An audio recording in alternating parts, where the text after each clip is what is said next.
If there's one rapper in the game who hates Diddy's guts more than anybody, it's 50 Cent, and the rivalry between these two has been going on for a long time. Only now that Diddy's dirty crimes are out in the open, 50 ain't afraid to call the diddler out for being a major creep. Like fighting Drake. When you hit Drake, because he used the beat that he didn't actually use. 0 to 100. Right, you see what I'm saying? So if he heard it and then he heard Drake use it, but it wasn't a hit yet until Drake put the lines on it. And he's upset about that because he can't hear it, but he felt like he took something from him. And he did something to him for that. Puff can't even hear this. See, I know he couldn't. Puff can't hear a hit? That's kind of crazy. He still hear things from back then, that time. Oh, got you now. Right. Okay. Got you. He can't buy the right. You play it for him right now, and it's hot. He can't buy. Starters, the rapper straight up admitted the reason why he was never seen around Diddy was because knew that the Jules had a reputation for being a little too affectionate with his friends, and during his freak-offs, he'd expect his friends to show them the same kind of love, if you get what we saying, aka sticky buns. That's why I don't be going to them puffy parties. Nigga hug you from the front and the back at the same time. What you talking about? Look, if you're into that, I'm fine with it. To each his own. I'm just saying this ain't my motherfucking kind of party. Like, it's uncomfortable. I think I belong in the girls' bathroom. And shit like that is going on. In fact, 50 Cent's going so public with his hate for Diddy that he wasn't even afraid to attend a sold-out roast on Puffy, enjoying every single minute of the bad boy mogul being destroyed for his crime.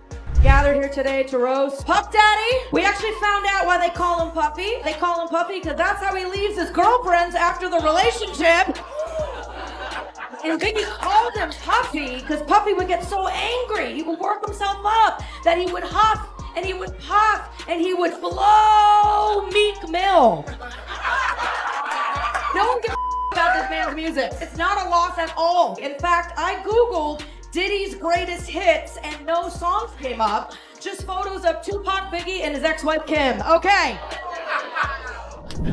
And let's just say that this animosity between the two started with the rumors of Diddy's involvement in Biggie and Tupac's death. Now, why the whole thing is an open secret in the entertainment industry, 50 has no plans to staying quiet about it, which is why he's choosing to release an entire documentary talking about why Diddy is the one who should be held responsible for Biggie's murder. 50 Cent and Netflix are teaming up to broadcast Diddy Do It. But what if I told you the beef between these two started over Biggie's death? So in 2006, 50 Cent released a song called The Bomb, where he accused Puffy of knowing who shot Biggie. It was way deeper. After the sale of vitamin water, Curtis got into the liquor business with effing vodka, which at the time, Diddy had the #1 spot with Ciroc. Therefore attacking Ciroc for high amounts of sugar that gives you headaches, and posting on social media, #NoPuffyJuice over here. Diddy from the beginning said he has no beef with 50 and that it's all love, but recently his son King Combs spoke on the matter.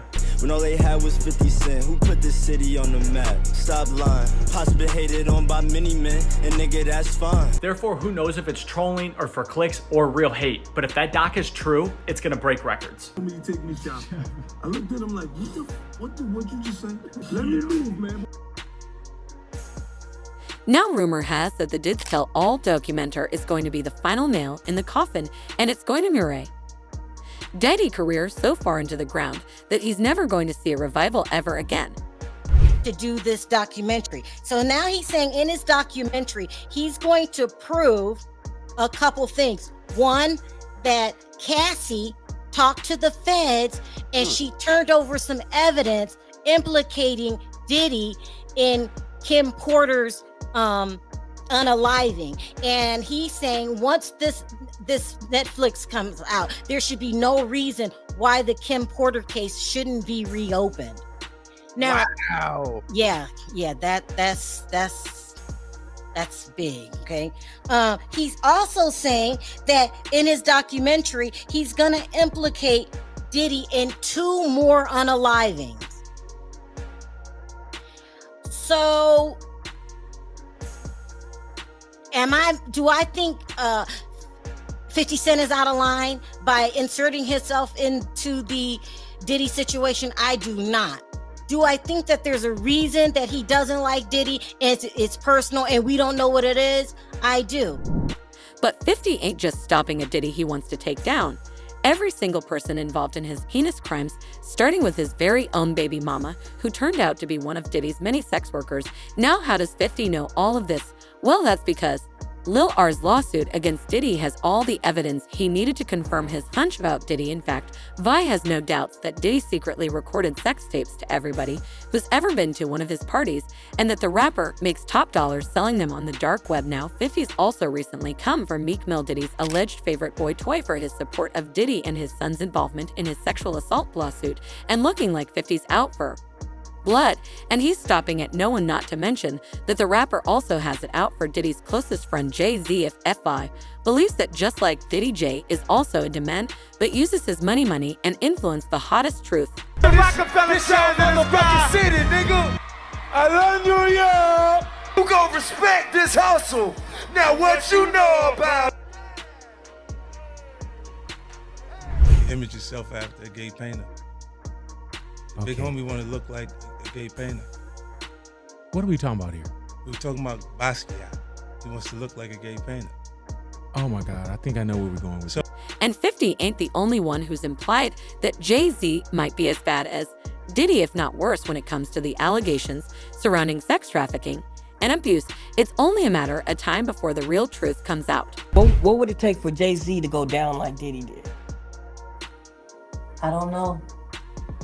But I got an idea that Evan Rogers is gonna help me figure that out.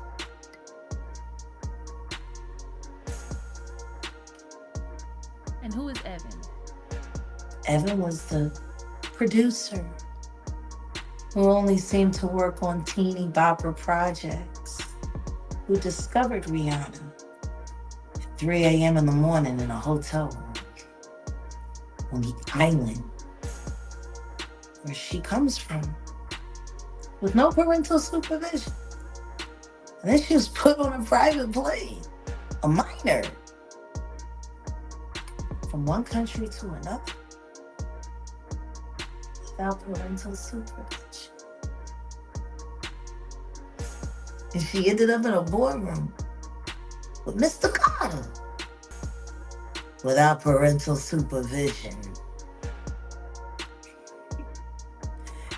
Y'all got young children. Would you just let your daughter leave and go to a whole other country with talent shows at 3 a.m.?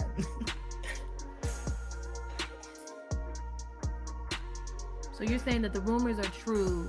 There are rumors circulating that Rihanna was actually trafficked here. Are you saying that Starting to sound that way. Because her daddy ain't show up till 24 hours later to pick up a $500,000 check. Maybe we should look more into that album ante. I don't know. How don't people see SOSs anymore?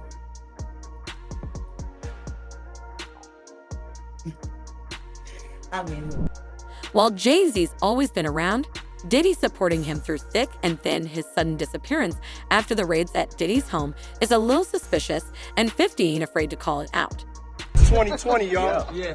And it's different than when it was 2016.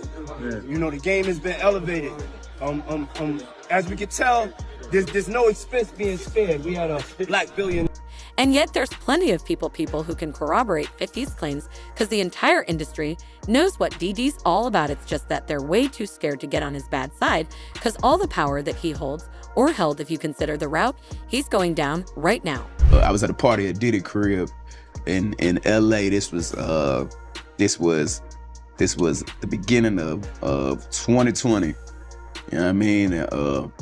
Diddy had put everybody else out the crib. Like the influx of people, he had put him out, but he had took a liking to me in particular around the time, man. It was really, you know what I mean, like putting his arm around me. Right. So he had put majority of the people out, but he allowed me to stay in there. Mm-hmm. Me and maybe about 15 others. You know, right. Jay Z and Beyonce being, two of the other 15 people in the room. So that'll just put into perspective of the type of company I was in. Right. At the moment.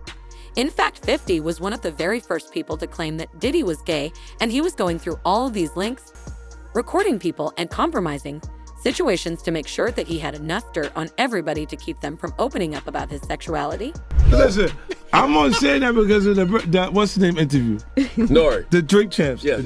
And he go, when he do it, he says things, he doesn't even know what he's saying is like fruity. You know what I'm saying? Like, he says something fabulous and he goes, yo, but me and you, we ain't party. Like, we need to party. What is he talking about? What is he talking about? Incense has gone off. When people say that to me, I get a little uncomfortable. I get uncomfortable. Like he said something to me one time, a long time ago, at Chris Lighty's wedding. He told me he'd take me shopping. I looked at him like, what'd you just say?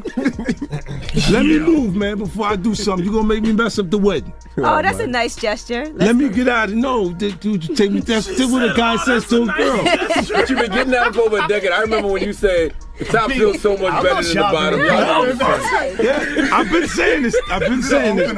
You've been consistent. Can we all go? Can I go? When you see Jay the Kid put his head down like while we stuck here right now and the cameras is rolling, everybody see. Don't make like it's just me, man. Fluffy do some like a little fluffy stuff. Now you guys are all in some hip hop. And it's not just happen. Once now, 50's on the record several times about how the diddler tried to come onto him, asking him if he could take him shopping. And of course, 50 shut that down immediately. Like first he was amping him to get style. Then he was like, so when we gonna get the chance to kick it, like we could just hang out, nigga. We gotta kick it. This is possible. Okay. You're telling me we gotta kick it, yo. Why don't we like go shopping or some shit? I mean, like I pay for it. Like this nigga, this nigga just tell me he take me shopping. And this is shit that goes on. So this is a little fruit pie. It's a fruit pie. Trust me. You see these little weird shit out there for no reason. You don't see accident pictures of me like kissing niggas. Like that doesn't happen by accident. You know what I'm saying? Like, I'm telling you. I'm telling you. Look, later you gonna find out a little shit that I be saying. Do you understand what I'm saying? Man, listen, I'm trying to tell you the truth. But the truth, sometimes it hurts. Right. It hurts people and they don't want to hear that shit, but I'm trying to tell you, take me shopping and take you shopping. I got a bankroll on it. I want to take you shopping. Why? Because when you walk around looking something good, I want to feel like... Now, when Diddy was asked to tell his side of the story, y'all could tell that the bad boy rapper is a little uncomfortable, trying to brush the whole thing off as a joke, but no way was 50 ever joking about the guy.